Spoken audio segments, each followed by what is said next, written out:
is a production of DallasCowboys.com and the Dallas Cowboys Football Club. How about them Cowboys?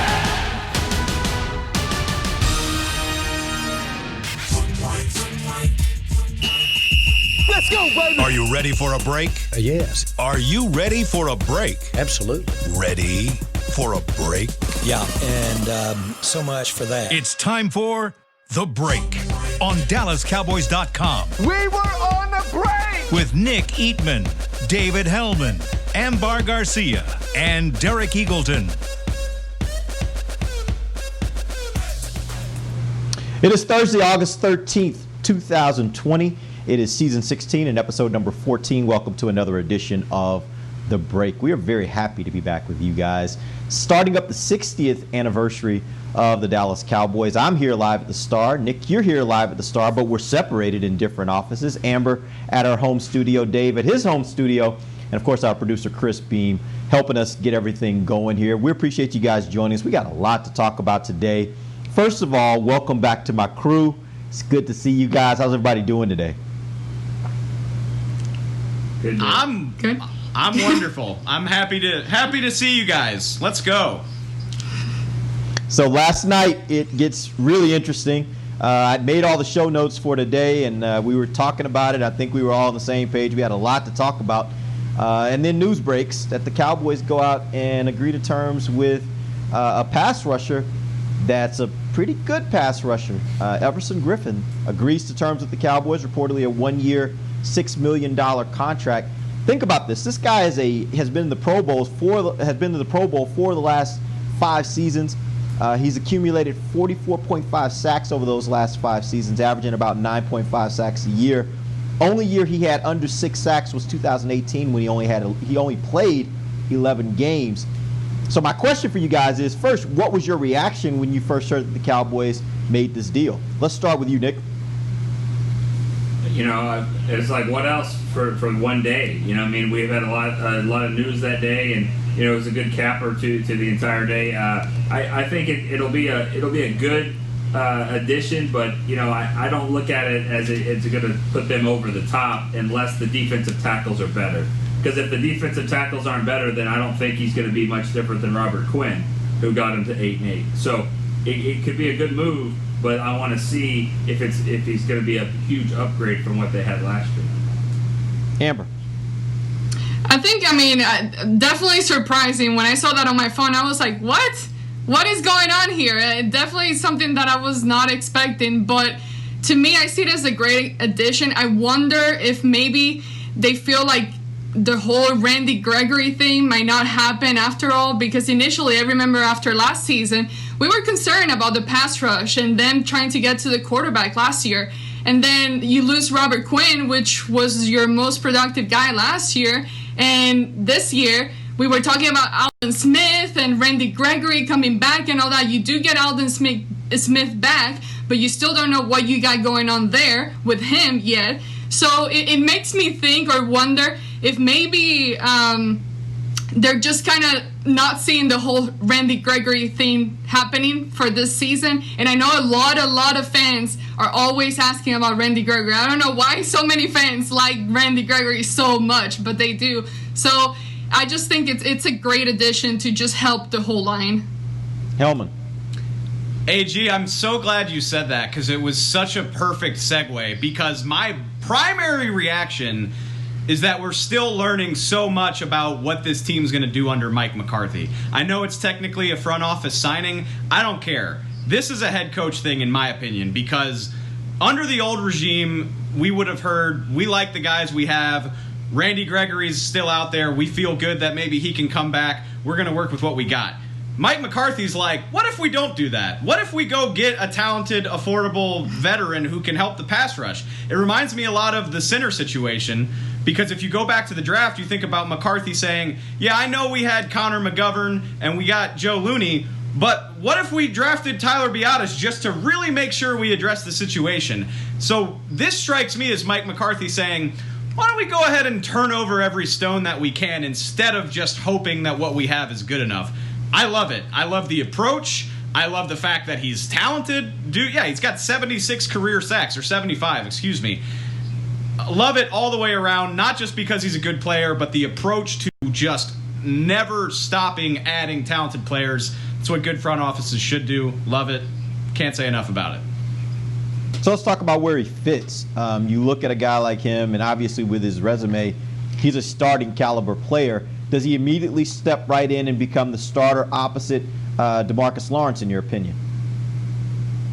Is that for me? It's for any one of you guys who want to jump in. I mean, he hasn't had an off season, but the good thing is that nobody's really had an off season. So, he's a 10-year veteran. I assume he's been taking care of himself. I assume, he'll pass his physicals and all that. So I doubt he'll be that far behind. And yeah, I mean, Tyrone Crawford's going to be part of that, Aldon Smith as well. But yeah, I mean, my expectation is that he can handle a starting caliber role for sure. Nick, let's talk a little bit about what you mentioned a few minutes ago when you first talked about it. And you mentioned the fact that you don't think this is necessarily a game-changing type move for the Cowboys unless the defensive tackles are better. Talk a little bit more about that and talk about it in the context of the defensive tackles that they've picked up this offseason and what you think you can expect from them and then what it means for this defensive end signing. I mean, don't get me wrong. I think it's going to be it's a big upgrade for what they had 24 hours ago. But my point is we've seen this defense, not with the same coaches, but we've seen this defense with personnel that Robert Quinn came in here and he got 11 and a half sacks. Now, I was surprised by that. I know Dave was. Derek, you argued with this. You thought he was going to be top notch. I don't think you thought he was going to go 11 and a half or 11 sacks, but either way, he was really, really good. And I think Griffen is probably, I don't think the expectations would be that high. So all I'm saying is unless the defensive tackles are way better, that changes the whole dynamic. Now you're working with something here. But, to me, he's going to be kind of what Quinn was and what D-Law was. I don't know if that changes a whole lot. But I think McCoy and Poe will change that. Yeah, I actually think it's really interesting there because I think if you look at the production of what Gerald McCoy particularly has been throughout his career as a pass-rushing defensive tackle, I think he's a guy that's gotten a good amount of production. When you're talking about 5 or 6 sacks for a defensive tackle, that's significant.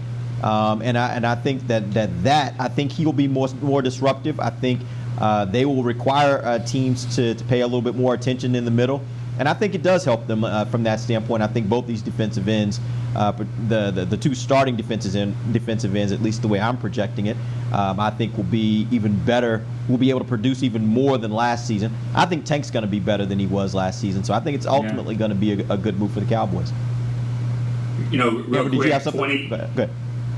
Go ahead, Nick. I was just saying, real quick, in 2018, which is not that long ago, there was a Pro Bowl being played that had McCoy, that had D-Law, that had Griffen, all on the same line. They're probably playing at the same time. So just to be two years ago and to have those guys now on one team, that's pretty good. Talk to me about what this means for the other defensive ends, particularly Crawford, Aldon Smith.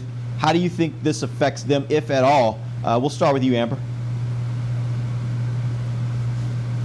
Honestly, I think this whole thing just goes back to experience. Just because of the whole not having an off season right now, I think you're just gonna have to rely on the guy that has the most experience and who can perform better during practice. I mean, those guys are great. Tyrone Crawford, I think he's a great piece to have just because of his flexibility, and in case you never know what happens or what's going to happen this offseason with the whole COVID or whatever other injury a guy may suffer throughout the process. I think having Tyrone Crawford not just set in a single spot is just going to help them out, and just keeping him keeping that flexibility with him to move around. And as far as Aldon Smith, I don't know. We just have to. We haven't seen of him for such a long time, so I think that he's just has the whole experience disadvantage on his side. But you just never know how players are going to perform at the moment of everyone getting back on the field. Dave, what are your expectations of Aldon Smith? I mean, he is a guy that, and I put him in a category of a guy that required very little from the standpoint of risk for the Cowboys, but at the same time, the potential upside for the Cowboys, I think, is huge, especially if he can get back to, and this is the part that's a little risky, he can get back to what he was before his career was cut short. I think back in 2015 was the last time he played, maybe. So what are your thoughts on Aldon Smith and what you think your expectations are for him, I guess, at least from a standpoint of not only play, but where they can use him and how quickly they can use him? That's honestly, for me, that's part of the beauty of this Griffen signing. I mean, yeah, and it's totally fair to be excited about Aldon Smith's upside.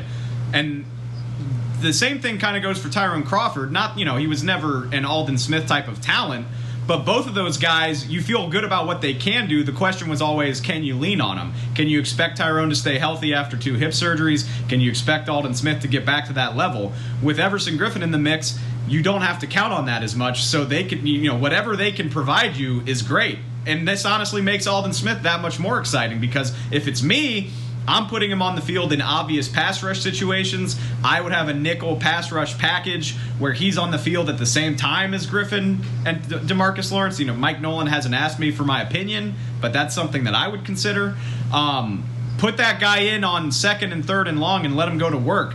And you don't have to worry about him holding up against 60 to 70% of the snaps. So this should help him do what he does best, which is get after the quarterback in passing situations. So in a way, I think adding Griffen, makes me even more excited about Aldon Smith, because I'm not asking him to do as much.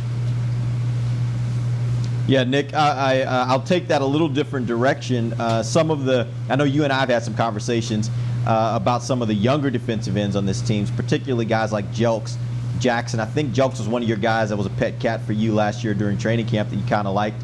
Obviously, Armstrong played quite a bit last year, and then the Cowboys draft Bradley and I. So when you look at those kinds of guys, how much does a signing like this affect those guys? Because, again, we're talking about a roster where you may keep at the most 5 pass rushers, and that 5th one probably is going to be a guy that does both in someone like Crawford, right? So maybe 2 of these guys at the most can actually make this team. How does it affect those guys, and where do you think that all shakes out? Well, I think it affects them a lot. I mean, yeah, those guys were pet cats because they had to be better than Taco. They had to be better than Dorrance Armstrong. You thought that they had a chance to play a little bit more. And now, if you're trying to figure out how Tyrone Crawford and Aldon Smith get on the field, yeah, it's going to be tough for a guy like Jelks, who has never played a snap, Joe Jackson, who's played about 50 snaps. To me, I think it comes down to who was the most disciplined this year in the offseason and who has helped himself the most in the weight room. Who comes back in the best shape, whether it be Jackson or Jelks or Armstrong. Somebody, there's really only one spot there, and who takes it. Now, this question is going to be for everybody. I want everybody to chime in on this. I think the common thought right now by most people that observe the Cowboys is that this offense is on a different level than the defense, that the Cowboys' success this year will be driven by how successful the offense can be. How much do you think this signing, I don't know, in whatever terms you want to put it in, whether you're being optimistic or pessimistic, how much do you think this signing makes the defense a little closer to being able to pull its own weight and really complement what this offense may be able to do, especially if it's the high-powered offense that we expect it to be? Let's start with you, Amber. I think I mean, we've said it, it's a great addition, and obviously that's just a plus. That's something else to have in there and someone with experience. But the thing is, to me, we talk so much about the offense because we've seen the offense. I think we have a clearer, better picture of what this offense is going to look like. I mean, they have the addition of CeeDee Lamb and other guys in there, but we have overall just a better vision of what that whole offense is going to look like, as opposed to the defense. There are so many little different parts that we just don't feel 100% sure about. For example, the whole secondary, we're still trying to figure out what's going to happen at the cornerback position, what's going to happen at safety. I mean, the linebacker group is still essentially the same one as last year, but there's still question marks around it. And we just talked about the whole defensive line. There are new elements in there that, yeah, they're exciting, and it's going to be exciting to watch, but we just haven't seen it yet. So I think that it's a great addition for sure. It's going to elevate the defense one way or another, but at the end of the day, we just can't have a full clear picture of what that's really going to look like just yet. Dave. Yeah, sorry, Nick, but I'm going to steal your talking point a little bit. But, I mean, they had Robert Quinn last year, and they were bad. So, adding Everson Griffen is not a cure-all by any means. I think if they're going to be better, if they're going to be good, it's going to be because of the coaching. Mike Nolan, Jim Tomsula having another Pro Bowler to work with is exciting. But, they had just as much, if not more, talent last year, and they were mediocre or worse. So it's not so much about the players, in my opinion. I think it's on the defensive coaches to take this talent and do something with it, because the talent was there last year. Yeah, and I mean, you're right. The talent was there at defensive end. I think what my point is that I never really agreed. Of course, I don't like to discredit Marinelli, because I mean he was a great football coach. But to me, when everybody's going up to the quarterback, every single guy, then that's going to expose you to draws. It's going to expose you to guys, because he wants these rushmen. Well, these guys aren't very big, and so they get locked on by a guard or center, and then no one's at the quarterback. So I think that the way that they've changed it, they got these big guys up front, they got talented guys in the middle, and I just think it'll help everybody on the outside. So, but Derek, to answer your question, I think the offense is still. I mean, a great offense will give you a great defense. 1992, Cowboys had the best defense in the NFL, and it was because of Emmitt Smith, Troy Aikman, Michael Irvin, and having fourth quarter leads. Now, Charles Haley helped, but if you have a great offense that can score points and give you leads, it'll make your defense better. Yeah, I think that's the point, Nick, and it was the point that I would have made, that when you look at this team, I think the great part about it is, and Dave, you've used this term, that Team 40 burger. I think you guys started using that back during the draft. But The fact of the matter is that if this offense really can live up to that kind of potential, where they are putting up tons of points every week and they're consistent, and we saw it last year in spurts, we just didn't see it consistently enough. But if they consistently are putting up big points, now I think what they've done with this signing is they've actually created a defense that's very complementary to a high-powered offense. You give them a lead, and then you say, go get the quarterback. And now they got horses that can go get the quarterback, right? So I think that this move really gives them the ability to play complementary football to an offense that they expect to be high-powered. It's still going to revolve around, can they be high-powered?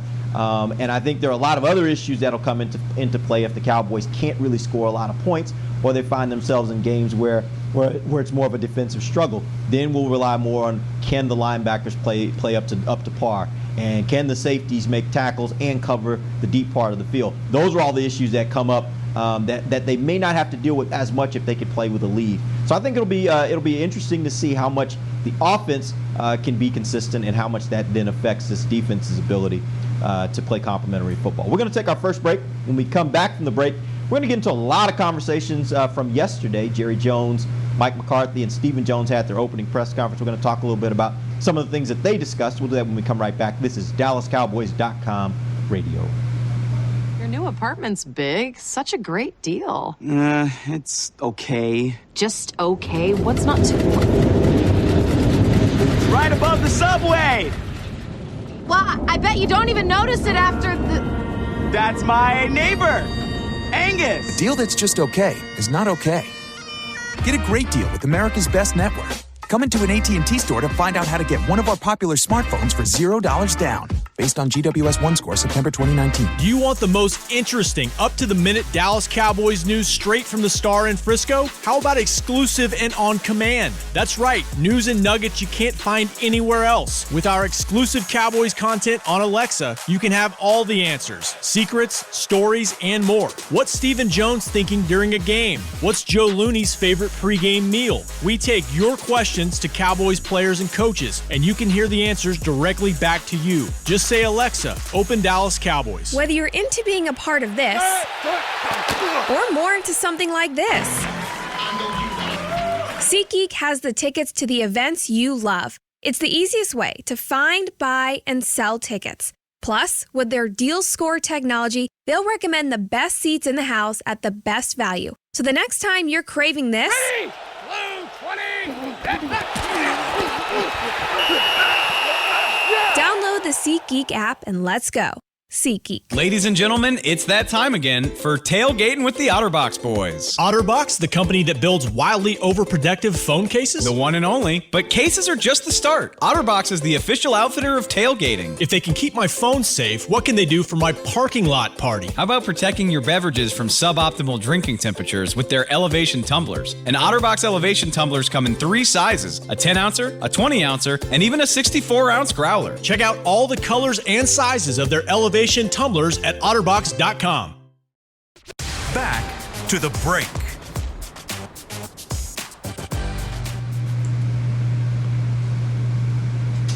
Get your training camp coverage with the 2020 Dallas Cowboys Star Magazine Training Camp Preview. The preview includes an inside look at scouting reports, position battles, final roster projections, and more. Get your copy today for only $4.95 at dallascowboys.com/star. Welcome back to the break. We are here live. I'm live at the Star. Nick's live here at the Star. Not in the SWBC Morning Studios, although I do think we'll probably get back in there. Hopefully at some point in the future. We'll see when that actually happens. Maybe I'll go down there next show. But we are very happy to be back with you guys. Let's talk a little bit about what happened yesterday. The Cowboys have their training camp opening press conference where Jerry Jones and Mike McCarthy and Stephen Jones addressed the media. And where I want to start is where I think everybody was expecting this whole thing to start. There's been a lot that's been going on in our country over the last several months. Obviously, everything with regards to COVID, but also a lot of things around social justice. And there was kind of this waiting, I guess, from the standpoint of the media and fans to hear from Jerry Jones with regards to the topic, and specifically with regards to players kneeling during the national anthem. And yesterday, the first question in the press conference dealt with that, and so we had an opportunity for the first time to hear from Jerry on the subject. So my question for you guys is, what were your thoughts after hearing his statement? What did you take from the statement that he made about players potentially kneeling this year as the games begin? We'll start with you, Nick. Well, I thought it was clear that he had the word in mind, that with grace. I mean, that's what he said. He said it a dozen times, I think, in those answers. And so, what does that really mean? I mean, I'm not sure, but it sounds like he's going to be more lenient towards things that that might have happened a couple years ago, 3 years ago. He said that was then and this is now, and I thought that was probably the most important part of all that. So whatever he had said and his stance was, I think now that he's going to be more understanding of that, but without talking to the team and players and having those conversations yet, he left it kind of vague still. But it does sound like he said he's going to be graceful in things that pop up and trying to understand what players feel like and get their perspective back and forth, and hoping that the fans can understand that as well. So, Dave. I want to start off by addressing the person that's listening or watching this, who's, I guarantee you're sitting there saying, nobody cares about this, talk about football, nobody cares. It's not true, because my email inbox is absolutely full of people that have something to say about this. People care a lot, even still, even after the summer that we've had, even though this is 3 years old at this point. People feel some type of way on both sides of this issue, and my main reaction is, I hope the Cowboys don't make the mistake of thinking that nobody really cares. I thought what Jerry said was very smart. He walked the line very well. Dak Prescott did the same thing. Mike McCarthy did it a week ago, where the thing that concerns me is, it's nice to say that you're going to have these conversations, you're going to have grace, you're going to think of the right way to do it. And they've got the benefit of time. They've got a month until the season starts. But when the season starts and the national anthem plays, people are watching, paying attention, they care. There are people that don't want you to kneel. There are people that want you to kneel. People want you to come up with some sort of different way to say something, whatever. But people are going to be paying attention, so I hope they're smart enough to actually follow through with this. Because if they don't, if this is all just lip service, they're going to be in for a rough time when the season starts and things actually start happening. Whether that's fans, the President of the United States is going to have something to say about this at some point. So I really, really hope that they follow through on this and have some honest-to-God conversations, or they're going to be in for a rough time when the season starts. Amber. Yeah, I agree with everything that Dave said, and I am one of those people that, when we didn't hear anything out in public, to the media of Jerry Jones kind of speaking about the issue, I was one of those people that it bothered me, and I'll be honest, it did bother me because you want or you expect that the people that you're surrounded with are people that kind of believe or have your same beliefs. And I was just waiting for it. So when I heard his answer, I liked his answer. I liked the way, he wasn't super clear about it, but if one thing that Jerry Jones has is that he's a very smart guy. He knows how to handle different situations. He knows how to find that median line of what can I do to please both sides. And we saw that a couple of years ago, what they did and how they handled the situation back then. And I thought it was a very clever way. I know that there are very, very mixed opinions on this issue, but I do believe that the Cowboys, and from what I know of Jerry Jones, he will do his best to have those conversations, even though he said he hasn't had them yet with these players. But I do believe that they're going to be having those conversations, and that eventually they'll figure out a way to be able to stand for what they believe and to support, the players at the end of the day. And what he said was basically he wants to support his players and what they feel. This is a time to listen, sit back and listen, let other voices be heard. So if anything, Jerry Jones is an expert at finding that right balance in between to kind of try to please everyone. Yeah, this is a really interesting topic, and I don't know that yesterday really cleared up anything from the standpoint of giving any definitives, because Jerry wasn't definitive on exactly how he's going to handle this. He did say obviously he's going to have the conversations, and I think at the end of the day, we will see, as Dave said, we will see on that first weekend of games when the national anthem is played and you see players across the league, kneeling. We will see how teams respond to that. We'll see how the NFL responds to that. We'll see how Jerry responds to that. And then based upon that, then I think we will all be able to have a much clearer idea of where we think things stand and be able to give a clearer idea on what we think that means. Let's go ahead and move on. Go ahead, Nick. Well, I was just saying, what haven't we already seen this a little bit with the other leagues? Like when you said see how people respond. Are people going to respond publicly?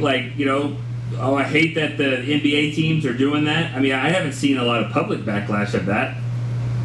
Well, you know how it goes.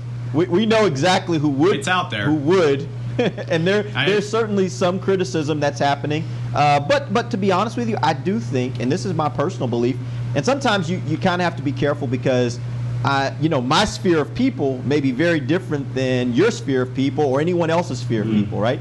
And but in my sphere, I haven't heard any negativity other than some national negativity that's more political based, right? And certainly from the standpoint of looking at ratings, it doesn't seem like the NBA is hurting from all of the different acts that they've had over the last month that have brought attention to social injustice. So I don't know that there's a ton of it out there, but there certainly is, and I think that's the nature of our country. And by the way, that's the way our country is supposed to work. We're not supposed to all think the same things, and we should have a right to be able to get out there and speak our minds and be able to talk about the things that are important to us and why it matters to us. So I'm okay with the idea that there are multiple views on this, and I expect that if that happens with the NFL, there will be multiple views on that as well. Let's go ahead and move forward to Mike McCarthy and his comment that he made. He said basically they're trying to create this Oxnard-like environment here at the Star, and I do think the Star is really uniquely situated for a situation like this. Obviously, you've got the Omni Hotel right here on site. You've got indoor facility, you got outdoor facility, you got really great accommodations that have a lot of space for the team to kind of space out and do the things that they need to do. That all being said, with what they've kind of established here in the way of a bubble, and Nick, you've been really close to this because you have a little more access than some of the rest of our team because you've kind of been a part of the tiering system. But that all being said, what do you think of kind of what they've been able to create here, specifically now with the virtual bubble, I guess, that the players are creating with the Omni and not necessarily going home every night, but staying at the Omni? You know, how close is that to what they would have been able to do in a situation like in Oxnard? I think, you know, they're doing the best that they can, obviously, and yeah, I mean, other than when practice starts, you know, Friday or tomorrow, and you go out there and you'll feel that it's not Oxnard. I mean, we know that, but everything else, yeah, I think they are doing that. You know, there's a hotel, it's right there, you can walk over and do it. I mean, aside from, you know, getting a giant Q-tip up your nose every day, there's not going to be a lot of, you know, changes, masks and distancing and all that. But yeah, you're right. They have tried to establish this the best that they can. Now, again, it's optional for players to stay at the Omni. And it's not like an OTA where it's like, we need you at practice. It's optional. This is different. Everybody's got unique situations at home and all that. So, but it does sound like there's quite a few players, Dak being one of them, that are going to be up here at the Omni. Yeah, Dak said yesterday that he would guess anywhere around 90% of the players are going to be staying here at the Omni, which is a great thing for them. And I'll take it to that to the next question. Dak actually said that he thinks the healthiest team wins this season. With that being said, Dave, I would like to hear from you. Like, do you think that there is or what is the likelihood that you think the Cowboys continue with the bubble going into the season, knowing that there is a belief that the healthiest team ultimately has the best shot to win it all this year?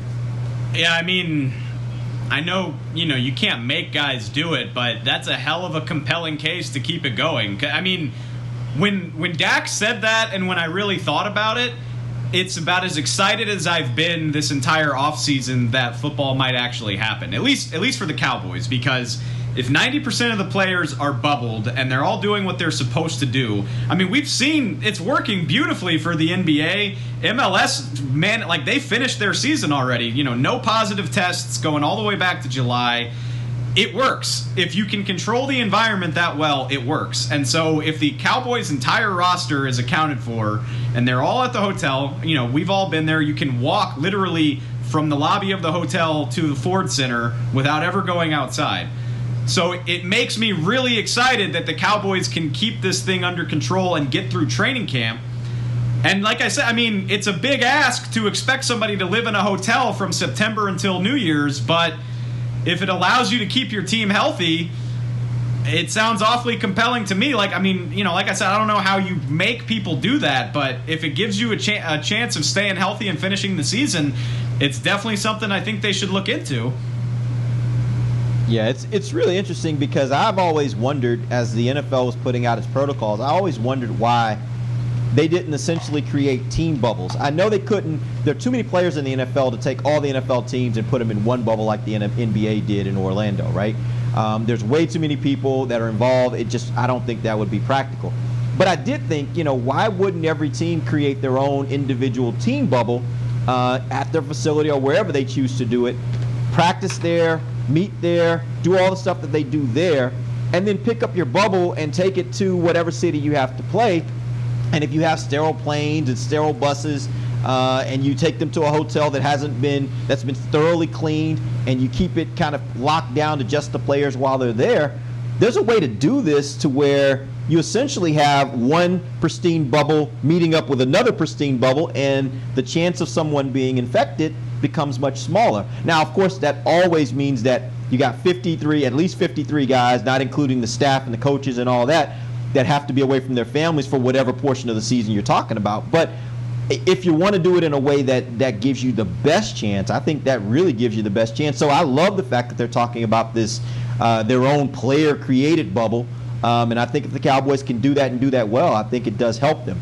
I'll ask you this question, Amber. I was wondering about this from the standpoint of the quarterbacks. Because of the fact that, you know, you look at Dak's statement that the healthiest team wins, I'll take it one step further. The healthiest quarterback team wins, and that's no different than most years. You lose your quarterback during the season, the likelihood that you're going to be successful diminishes significantly. it makes me wonder in a year like this where the Cowboys have actually invested in a legitimate backup quarterback in Andy Dalton, should the Cowboys consider employing a method where maybe they treat them like the president and the vice president, where you keep them apart at all times, right? You don't let them actually come in contact with one another, so that if one gets the virus, the other one, the likelihood of the other one getting it from him is very, very small, and you always protect yourself with a quarterback, a capable quarterback, at any given moment. What do you think about that? Right. Well, real quick, going back to Dak's statement when he said that yesterday, it just automatically made me think of like a survival show. I'm like, okay, I started seeing players drop out because of COVID from different teams. And I'm like, okay, the Cowboys are still in. They got players healthy. They're still going. Another thing that led me to think, I'm like, you know what, Frisco? There's not much to do in Frisco as far as like a nightlife. There are no strip clubs around in Frisco, so players can't go out and go do that. So how do you know? I don't know. But Frisco is just a nice little, a lot of nice restaurants, very chill, nice place, lots but of families, nothing too crazy. Yeah. Nothing too crazy. And Dak actually even mentioned yesterday about not being, in a city like Dallas where players would have the possibility of going out to different places. And another thing I wanted to add to that whole scenario, I did get a chance to talk to one of the rookies, and he was just talking to me about the advantage of being in the Omni, that after they get done through the day, they can go back to the hotel and still be able to keep learning with each other, like get together in small groups, even of 2 or whatever, and just keep learning the playbook, keep learning and going over things, studying and everything. So I think it's a great, perfect environment that the Cowboys have with their whole facility. But going back to the whole quarterback thing, I had not thought about it that way at all until you mentioned that. I'm like, that would be pretty smart. I mean, it's not a bad idea at all. But then you go into the whole thing of that can happen with anybody else too. What happens if, again, and that was talked about during the press conference, what if Mike McCarthy gets it? What if a coach that's necessary gets it? Or you just cannot fully control who's going to get it. But if they do have the chance, and if one of them is somehow listening to this show and heard what you just said about the quarterbacks, I mean, I don't think it's a horrible idea to kind of keep those two separated from each other, and just to be extra careful with everything, because we've seen it. We've seen the Cowboys have issues, plenty of issues, when a quarterback goes down. So why not try it out and see? Prepare yourself. All right, so now that I have your vote of confidence, I'm going to text Jerry as soon as the show's over. I'm going to tell him you might want to keep these quarterbacks separate, and let's see if we can make that work. All right, we're going to take our final break. We'll come back. We got to talk a little bit about Dak. He had a press conference yesterday as well. There were some interesting things that he talked about, particularly around his contract and how he looks at coming into this season and playing without having a long-term deal. We'll do that when we come right back. This is DallasCowboys.com radio. Want to use what the pros use? How about the official men's skincare brand of the Dallas Cowboys, Jack Black? Right now you can get the Jack Black Starter, a curated collection of Cowboys locker room favorites for just $10 with free shipping. The starter includes 4 Jack Black skincare favorites plus a full-sized intense therapy lip balm. Go to getjackblack.com/Cowboys and use the code word TEAMJB. That's getjackblack.com/Cowboys. The Jack Black Starter, $10. Free shipping! Whether you're into being a part of this or more into something like this, SeatGeek has the tickets to the events you love. It's the easiest way to find, buy, and sell tickets. Plus, with their Deal Score technology, they'll recommend the best seats in the house at the best value. So the next time you're craving this... Ready? Blue 20! Download the SeatGeek app and let's go. SeatGeek. I'm Jay Novacek, former tight end for the Dallas Cowboys. Back in the day, I was the guy who always got the tough yards, and that's why I run with John Deere today. In fact, I have a John Deere 3025E tractor that can handle any yard work I need to do, even the tough yards way out back. So if you have 1 acre or 1,000, John Deere has the equipment that's just right for you. Visit a John Deere dealer today and run with us. We are the official tractor provider of your Dallas Cowboys. Your new apartment's big. Such a great deal. It's okay. Just okay? What's not to... It's right above the subway! Well, I bet you don't even notice it after the... That's my neighbor, Angus! A deal that's just okay is not okay. Get a great deal with America's Best Network. Come into an AT&T store to find out how to get one of our popular smartphones for $0 down. Based on GWS 1 score, September 2019. Back to the break.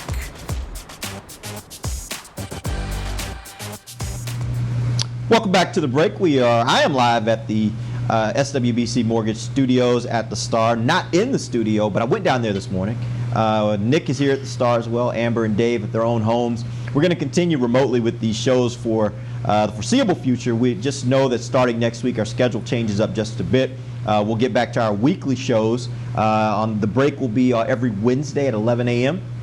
And we're going to continue that presumably for the next week, 2 weeks. But no doubt by the time we get to the regular season, we will be in our regular full season schedule where we'll be on every single day. We'll let you know the time when we get a little closer and we figure out what coach's schedule is going to look like with the team to make sure we're available to go to practice and press conferences and the whole nine. But next week we're full into it. We have all of our shows starting back up. We'll have our press conferences each day. We'll have practice going on. And I just got confirmation we are going to be able to resume training camp live for those of you out there who have consumed that content in the past. About 3 times a week we will be able to bring you guys some sights and sounds from practice, and we'll have our writers talking you through some of the different drills and some of the players and how they're performing on the field during practice. So that will be really, really exciting as well. Let's get into Dak Prescott. And I want to talk a little bit about some of the things he talked about yesterday, but I want to start the conversation first, just getting your overall opinions of Dak, because I walked away from that press conference it's not that I'm not impressed with him normally, but you watch him in a press conference like that and the way he commanded the room and the way he made the types of answers he gave, where it seemed like he was being transparent, but at the same time controlled in what he said. I just walked away from it so impressed with Dak Prescott. What were your initial thoughts just kind of watching him up there and some of the things he said, maybe even something that really stood out to you about what he said? Let's start with you, Nick. Well, I think when it's probably 3rd and 12 and 4 receivers and a tight end come to the huddle and start talking all at once, and he does a pretty good job of being like one at a time, because that's what happened the entire press conference was everybody going at once there. So he did a good job of feeling that. He's probably had a lot of practice, especially when Dez was here, to do that. I thought he did a nice job. He really did. I thought he did a good job of handling everything. I will say this. You give somebody 4 months off to not talk about anything, they're probably going to be pretty ready for it. But he does a good job. But he's always been great in those press conferences, and yesterday was no exception. Amber. I thought that in all his answers, I felt him so genuine. Sometimes when we listen to him throughout the season in the locker room, I mean, he's always been a great speaker and can speak in front of everyone. But yesterday, I got a sense of more like Dak, of genuine and Dak in there, and getting a good feel of what were some of his thoughts and emotions. And one of the things that we'll have to figure out what happens in the future next year with the whole contract issue and what happens with the economics of the NFL. But just overall, listening to both sides, Steven, Jerry, Mike McCarthy, and then Dak, it seems like they seem good to go. Like it doesn't seem like there's any hard feelings or anything, or at least they're not showing that. So you always want to keep a good relationship at your workplace and be able to have everyone get along. So I think that made me feel better and happier to listen from both sides, just to make sure that they're both kind of somewhat on the same page. They might not be on the same page just yet, but on the same book at least. Dave. I think everybody knows at this point that I'm a Dak homer, but I don't care, man. I felt like T.O. that whole time, but that's my quarterback. That's how I felt. It was freaking awesome. I mean, the guy stepped from eloquently talking about police reform and, trying to get people pardoned on death row to talking about taking accountability and staying safe during COVID, talking about his contract, talking about the coaching staff, the way the communication has improved with Mike McCarthy and Kellen Moore. He's always been an impressive speaker, but it was extra impressive given the circumstances. And Nick's totally right. He did it on a cluster F of a conference call too. It wasn't like a normal thing at his locker where he can look people in the eye. He's doing all of this remotely without even being able to tell who's talking to him. I think Dak's the man. Everybody knows that's what I think. And yesterday just I don't know how you could be a Cowboy fan, and you don't have to love his play if you don't want to, but I don't know how you could be a Cowboy fan and not be happy that he represents your franchise. He's awesome.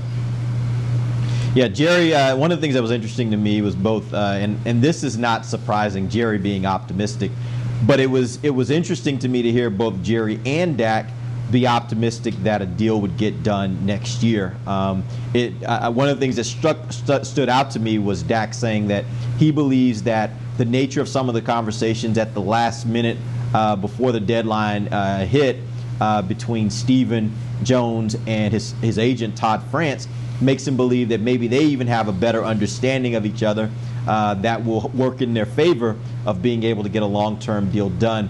All that being said, it sounds like right now everybody feels optimistic that something will get done. By the way, we've been hearing that for the last couple of years. Well, see, this is what I don't... Go ahead. This is what I don't understand, because when I heard that, if you had those conversations the day of, and you're like, okay, now I get you, you get me, then why didn't it get done that day? Well, I don't get it. It does sound to me like, and this is one of those challenges of, everybody always talks about the Cowboys having the philosophy that deadlines make deals.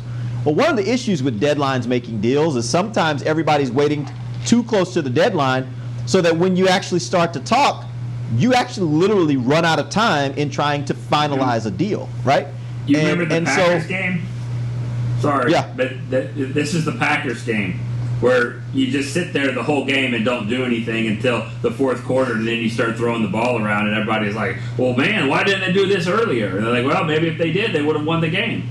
It's kind of the same thing. I think Dave's clapping, and she's right. If you made progress in the last hour, why didn't you start maybe 2 weeks earlier, maybe a month earlier, maybe 2 years earlier? I'm sure there's more to it than that. And Jared makes a good point about, COVID had affected a lot of these because there's a lot of those guys that did not get deals other than the Chiefs, I think, with franchise players. I think Derrick Henry maybe two. Oh, yeah, Henry got a deal. Couple. That's right. But, I just think that, it's unsettling to hear, man, we made good progress at the end when you've had 2 years. Right. If the Cowboys are confident that a deal is going to get done, then what on earth are they doing? That's what it comes down to, because the only way it makes sense to not have a deal done is if you're comfortable moving on. Because guess what? You don't want to give up the negotiation and pay him too much. You've already done that. It has already happened. The tag is going to go up to 38, regardless of what happens with the salary cap. You are already committing to paying him $38 million a year because you have to tag him if you don't get a deal done. So the price tag is now $38 million. It's gone up already. Without him playing another down, it's gone up. So if they're confident that they're going to re-sign him, then I don't understand the strategy. They should have just, sorry you have to lose the negotiation, but they should have just done it. It doesn't make sense otherwise. Well, Jerry did mention that, the complications of doing a deal like this in the midst of a pandemic makes it a little bit tougher and gives you some different dynamics that you really don't know, right? For example, let's assume for a second, and these are all assumptions, but let's assume for a second that something happens where the NFL can't play the whole season this year. Well, that means it affects revenues, which means that going into next year, revenues are down, and then you're working with maybe a much smaller salary cap, and that can be affected by the amount of money that then you would have to pay. Maybe there are other things that are unforeseen right now that will be things that affect how you do the business of football based upon the fact that we're in these tough situations financially as a country. because of COVID. So maybe that's a part of it. Who knows? I'm just saying I think there may be more, and it may be a little more complex than just simply the number of years and the total amount of money. I don't. But does that lower? Sorry, does that lower what Dak is wanting to get as the total amount of money, or do you just go like, okay, well, whatever, I'll just see what other team can actually pay me this much? Like, I mean, I get it that it affects revenues and all of that, but at the end of the day, how does that affect from a player's perspective and what they're trying to get from, whatever team and salary? Yeah.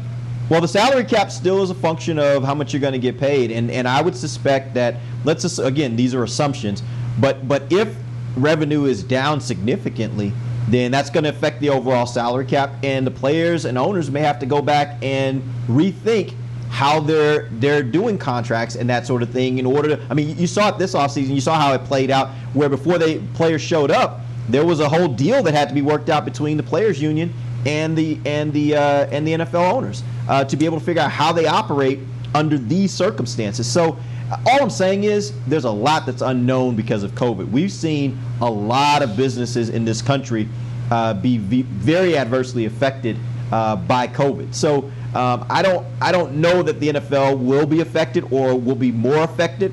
What I do know is that it's an unknown right now, and that could pose some challenges when you're talking about a deal as large as something like this, and certainly for the extended period of time like this. I would have an easier time believing that if, Myles Garrett hadn't signed a gigantic extension over the summer, and Chris Jones, I don't even want to bring up Pat Mahomes because it's such a different contract, but, Yeah, but I mean, player. yeah, well, for sure, but, 10 years, but the Titans signed Derrick Henry to a huge 4-year deal. Garrett gets a 5-year deal, and I know Dak's deal would be worth. But Dave, more. you just said though. We talked about it at the opening of this segment. There's only a couple of those guys that were franchise guys that got long-term deals. So I don't think this is just the Cowboys who were worried about how does this look in a new COVID world. Absolutely not. But the Cleveland Browns were comfortable giving Myles Garrett like $140 million, and it's not what Dak would get, but it's not chump change either. Right. And on top, but those are exceptions. I know there's a lot of unknowns, but in the long run, in the 4, 5, 6 year long run, the NFL is going to be just fine. Like when they can get around to playing games, absolutely, the ratings are going to be nuts. Like there might not even be college football this year. The NFL is going to do numbers, and they're going to be fine in the long run. So I don't know all the ins and outs, but I think they could have made it work if they really wanted to.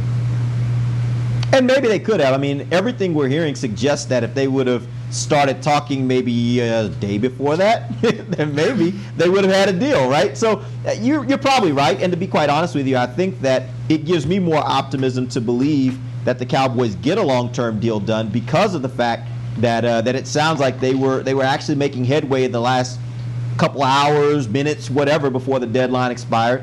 And they'll pick that up hopefully this offseason.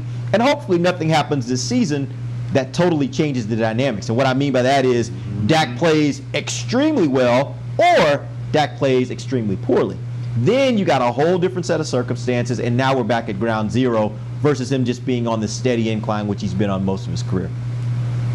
All right, real quick, before we end the show, I did want to real quickly, with practices starting tomorrow, I wanted to go through the whole roster with you guys and just see what is, if you had one thing that you're most excited about watching heading into camp, what is that one thing? It could be a player, it could be a position group, it can be a camp battle. Give me one thing that you're most excited about watching heading into practices tomorrow. Let's start with you, Amber.